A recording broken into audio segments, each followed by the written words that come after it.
recording. So hi everybody, it's 2FAST2MOVIE. I'm Abraham, that's Ben. And today we're going to be talking about No Regrets. We've been, everyone's been clamoring, waiting for us to cover this. I hadn't seen this until today. Oh, man. Which is wild because I've had AOT injected into my veins for the past year and a half. Can't believe I haven't seen this. The OVAs are good. We did Lost Girls last time, and Lost Girls, contrary to popular belief, it has problems. It's mid. But this, bro, oh man, oh my god, I didn't know that I could love Levi more. Oh boy, dude. Yeah, I feel so bad. I words cannot express the immense loss that I feel. It makes that makes that episode Children of the Forest even worse when all of his friends get. It makes Children of the Forest worse. It makes the ending of season 3 much worse. Makes Petra's death worse. All Levi squad, actually. My gosh. Yeah, because it's going to happen again in the next episode. Also, season 3. Wait, was Children of the Forest the episode where he... Yeah. Oh, God. Where he screamed, and then it was like, oh my god, all my friends are Titans. Fuck. Oh, fuck. That was that one? Yeah. Oh, I am always so much more enamored by the Gabby side plot in that one than... Oh, yeah. Yeah. Well, anyways, let's just jump into the sadness. But before we begin, go ahead and give us a subscribe and let us know what you think about these episodes or this OVA in the comment section down below. Is it your favorite? Don't even bother. We know it's your favorite. I guess, let us know which is the most sad Squad Levi death. What's the saddest one? Rank them in the comment section down below. So let's go ahead and for now jump into the recap for No Regrets. So it's time for Levi's backstory. Growing up in the underground, he was a very prolific thief, and one day he meets a girl named Isabel trying to help a bird escape to the surface.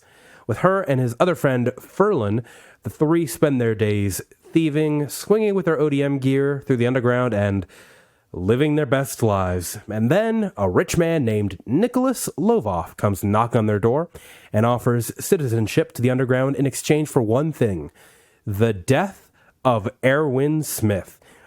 You see, Erwin has some documents that deal with Lovoff siphoning funds from the MPs to the Lang Company. And during an expedition, heavy rain begins to fall, and Levi takes this as an opportunity to kill Erwin. But before he can, an abnormal Titan kills his friends, and in a rage, he confronts Erwin one more time, but the documents that Erwin has on him are fake, documents that he has been contracted to steal. In this moment, Erwin instills in Levi the philosophy he carries with him in the show to this day: to make the best decisions you can in the moment and to live with no regrets. Well, I'm how devastated were you? Oh, very. And I honestly more, because here's the thing.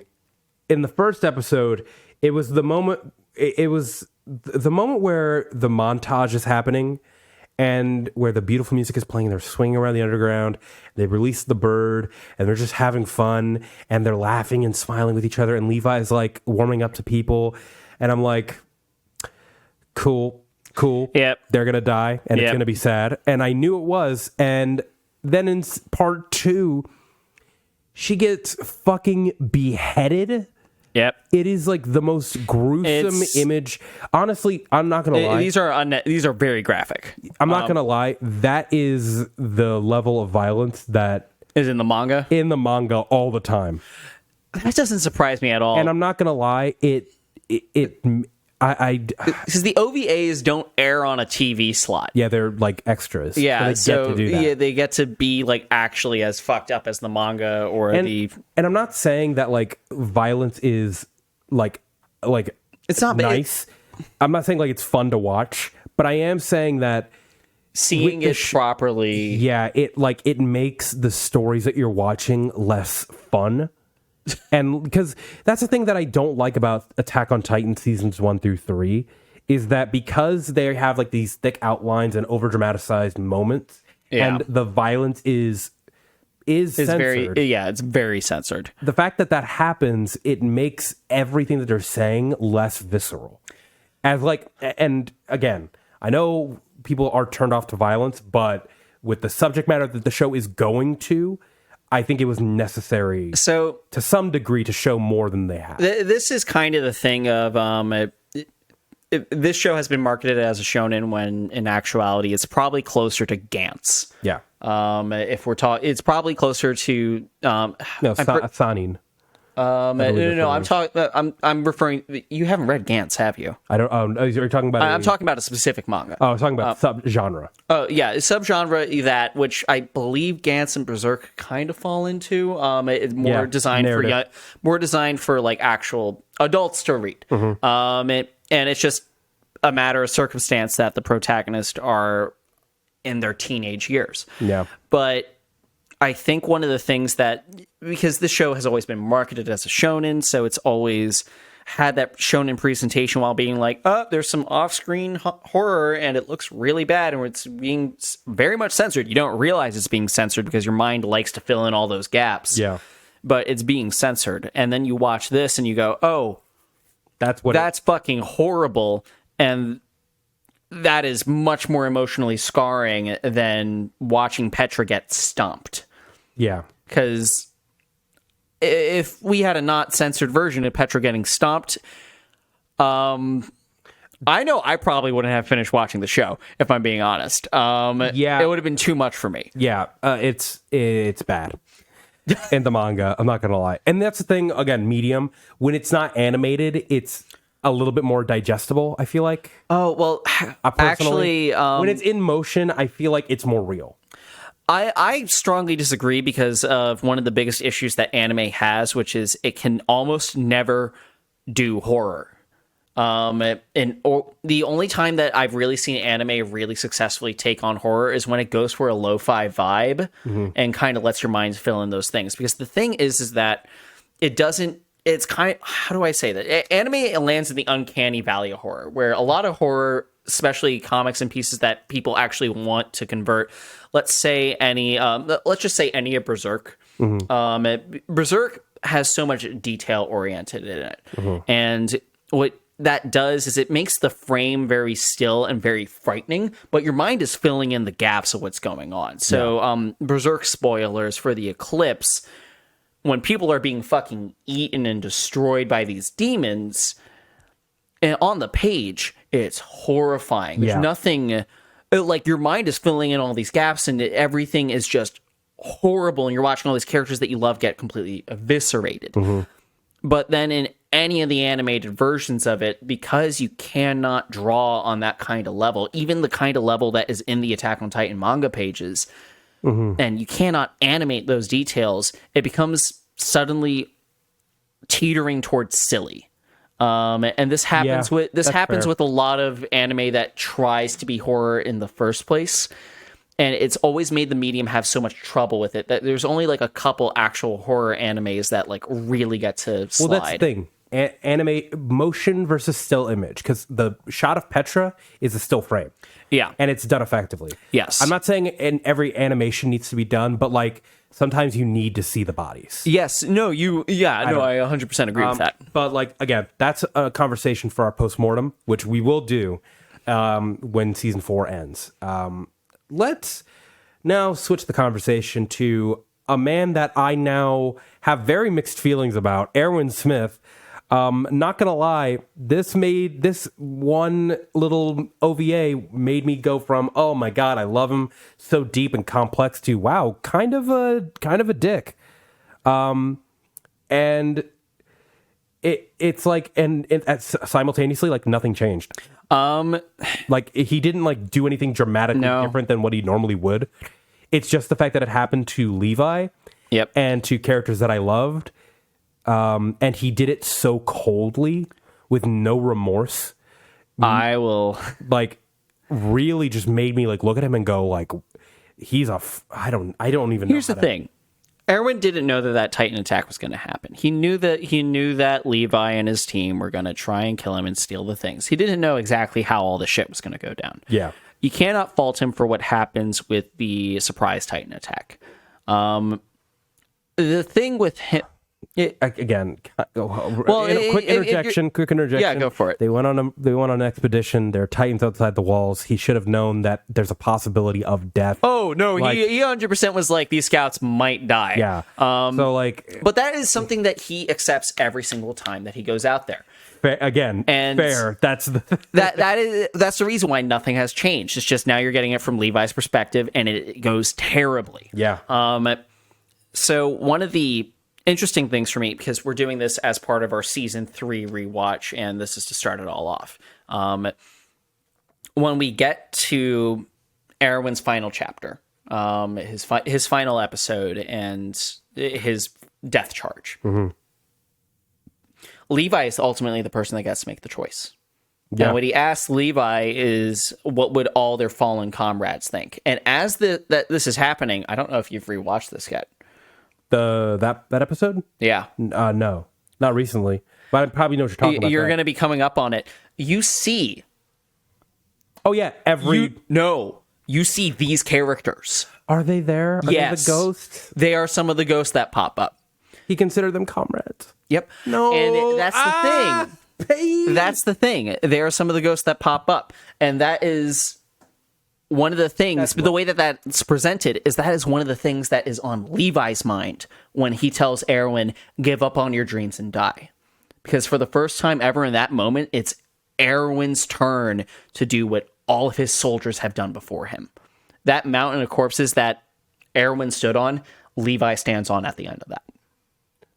Yeah, he's basically like accepting the fact, like, I'm no better than... Yeah, and that's the reason why I can't accept Erwin as an asshole for all this stuff. I think that he knows what he has to get done. He's very upfront with the scouts of, you are going to be giving up your fucking life doing this. It's really what happened in season 1, where it's like the burden of being in command. Yes. It's not a good position to be in. Nobody wants to make the tough decisions, and they are tough decisions. I was still upset with him though. I'm not gonna lie. You also had something before we started taping. You brought up something about the Ackermans, and we're gonna talk about sexism and Attack on Titan. I mean, it's pretty simple because like we've beaten this. Okay. If it's your first time, everyone knows Mikasa's not very well written. There's an issue with femininity and agency. The way that our Isayama and essentially the entirety of Wit Studios and everyone have hid behind this is by talking about the Ackerman curse, or however they're genetically engineered for the king. I don't fucking know. None of this shit makes true sense. Based off of the Ackerman curse and everything that goes on with Mikasa that we learned in season 4, we know that she is subservient to Eren because he said the command word and then received a rush of energy, blah, blah, blah. And that's the reason why she lacks agency and is just poorly written of character because that plot device says so. We have been saying that when we go back and look at Levi more in depth, and this is the most in depth that we ever look at him, and especially in this season, is that would make or break it. Levi has a different goal that shifts between things and constant moving agency throughout this entire prequel. He doesn't do it for Erwin. He doesn't immediately go into this like, I'm your guard dog, Erwin. That never happens. Yeah. We never, throughout season 3, see a flashback to a moment where he's like, you probably felt a rush of energy at some point, which was like your awakening. But that's never tied to a person or protecting a person. Yeah. And then you take a look at Kenny, which we're going to talk about later, and he never has that. He's totally his own person the entire time. They say that he had it, but they never show it, and they don't. They say that he had this rush of energy, but not that he was devoted to a specific person. And you could make an argument that eventually he filled that role for the king. You could make that argument. However, he wasn't doing it for the king. He was doing it to become king himself. Yeah. His motivations were very clear. The fact is that they hid behind this for Mikasa's character and tried to use it as a write-out to explain how poorly written she is. And this is mostly for the anime because it is my understanding that they remove a lot of characterization from her that originally existed in the comics. However, the fact is that she doesn't drive the plot ever. No, yeah. She's more headstrong in the manga. Like she just actively like tells like people to do things. Yeah. Like, but like it's she doesn't really have any character apart from Aaron. But again, it's like I would still argue that that's better though, because that means she's at least in control. It is better, but like the underlying problem is that her character is so tied to Aaron that it's like whatever. Anyways, you were saying that like they hid behind this. So remember, we only got that from Aaron when he was basically saying like, "I hate you, Mikasa, and I've always hated you." So do you think he was lying in that moment, or what? Or do you think this? He better be fucking lying, otherwise I'm gonna really like. You're gonna be like, no receipts. Yeah. Well, here's my issue. I really like this show. Yeah. I think it's very well written.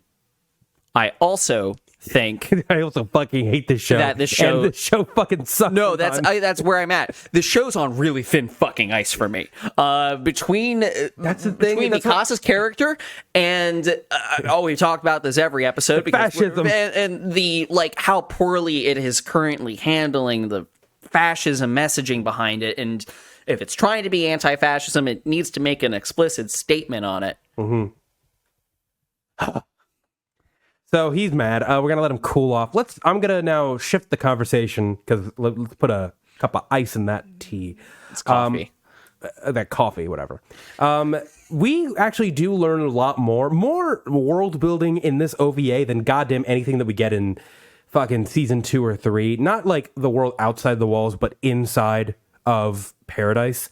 We learn about the underground. I didn't know that like the underground was so crazy with citizenship. Like you had to get passes and permits to even leave the place, which is so fucked up and weird and dystopian and kind of cool. I mean, it's fascinating. Everything has always been a dystopia in Attack on Titan. No, though. but like more because at the very least, in the thing about everything before this was that it had the presentation of it being okay. Yes. And the like fucked up things were Titan related and wall related. Yeah. Not like society related. Yeah. You know, like this is the first time where I'm like, I mean, other than like the MPs being fucked up and corrupted. Yeah. This is the first time where I'm like, oh, there's just like redlining. Yeah. There's in Attack on in Attack just on redlining in Attack on Titan. It just happens. And I was like, wow, I cannot believe that was not expressed more. Again, this is 3. I feel like the more I talk about Attack on Titan, the more I realize I don't like this show. No, like, I know you like. I know because we wouldn't be talking about this if we would. No, that's the thing. It's my issue is that I don't think that I watch this show. I like it. I do not think it's a masterpiece. And I'm further the more and more we do this rewatch, because I remember when we were watching season 4, I was like, fuck, this really could usurp Full Metal Alchemist. And the more I'm rewatching it, the more I'm like, no. Well, because here's the thing. No, it just doesn't. Some of these things are not important. Here's the thing. The underground thing, as much as I'm like, that's cool. It's not important to the plot, but yeah. Here's the issue. It clashes with the world building. In what way? Because I can't think. So originally I was like, oh, it makes sense that they would have an underground thing to like preserve resources if the walls fell. But then you realize that all this takes place before the walls fall. Yeah. Why do they? There's a part of me that just goes, this didn't need to be here. That is a good point. Why the fuck is there an underground? There's I can't think of, because it's not like they're like, this is a race of people that has to stay there. It's not like all the Ackermans are down there, right?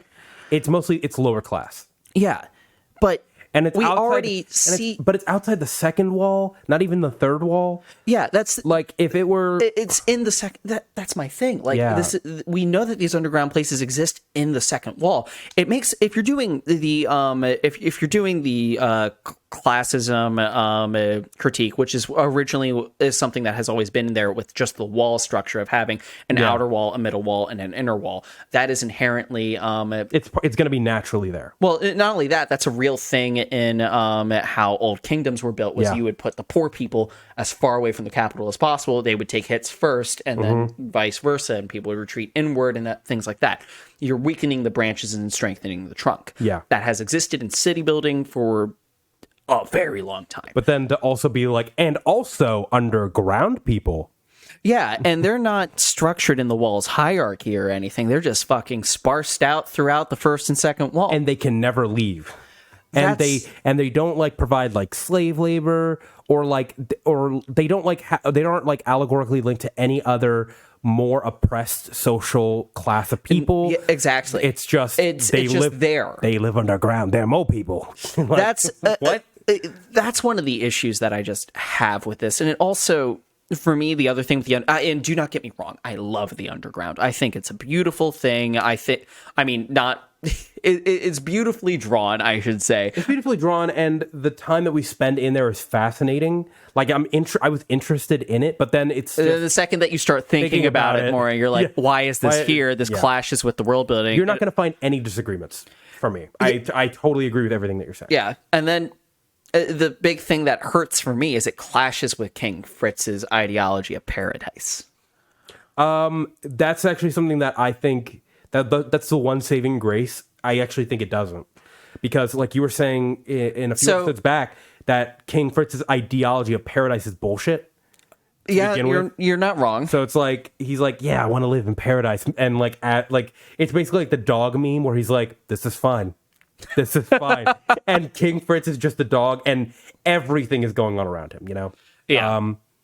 Yeah. I think, God, fuck. And I guess you could mesh that with King Fritz's ideology, because King Fritz's ideology for paradise still has that inherently classist city-state structure. Yeah. And that is still... It's not really a theme throughout Attack on Titan, if I'm being honest, because everyone's kind of suddenly thrust upon the same playing field, and we don't really see any reason to... We don't have any reason to believe that Eren, who lived in the Shinganshima district on the very outside of the wall, was actually living a bad life before the Titans come.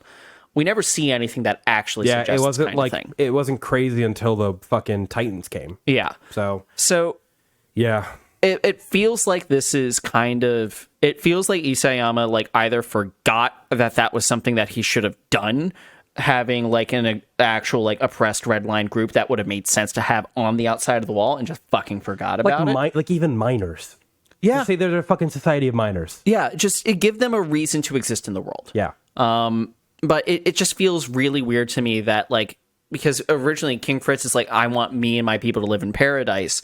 But not these people. These people live underground and they will have no citizenship. I don't think that's what happened. I think King Fritz was like, I'm going to live in... It's like basically where the thing where it's like, kids, we're going to buy this new cool playground. And then the parents are like, all right, I'm going to go on vacation. Good luck.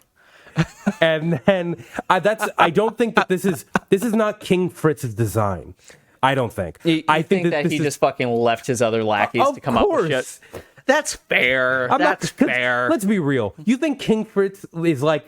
I think King Fritz was like, I'm just going to build these walls and go to bed. That's literally all he did. I don't think that he fucking thought about the social hierarchies or who would be the ruling class. I think he was just like, I'm just going to get some people to protect me. They can do whatever the fuck they want. You draw the lines, buddy. King Fritz doesn't give a fuck. King Fritz doesn't care about any of these fucking people. So with that, we're going to go... I can't believe... It really is. I think my favorite thing is I was trying to convince you of this very fact while we were going over season 4, and you've totally... This is the part of the podcast where now you and I start turning around on things that because now I'm rewatching it, I'm like, wow, King Fritz is a real piece of shit. Yeah. Like, as much as I'm like, yeah, he wanted to end the war, he also was like turning a blind eye to everything. Yeah. So with that, join us next week as we talk about season 3, episode 1. We're going to be covering finally the beginning of season 3, and then finally we'll be done with Attack on Titan, our rewatch. Thank you guys so much for watching along with us. Let us know what you thought about No Regrets. Do you agree with us about the censorship thing? Because that's something that we never like ask about. Yeah, I am curious about like what people think about that. Whether or not they think Attack on Titan is too censored. Especially if you're an anime only. Love to hear your thoughts about that in the comment section down below. But until next time, I'm Abraham, that's Ben, and this is 2FAST2MOVIE. And this is Attack on Titan. Nope, it's Attack on Titan. No, it's not. It's Titan Attacks. It's 2FAST2MOVIE. It's Titan Talks. Okay, that's actually not a bad one. Yeah, there we go. Hey.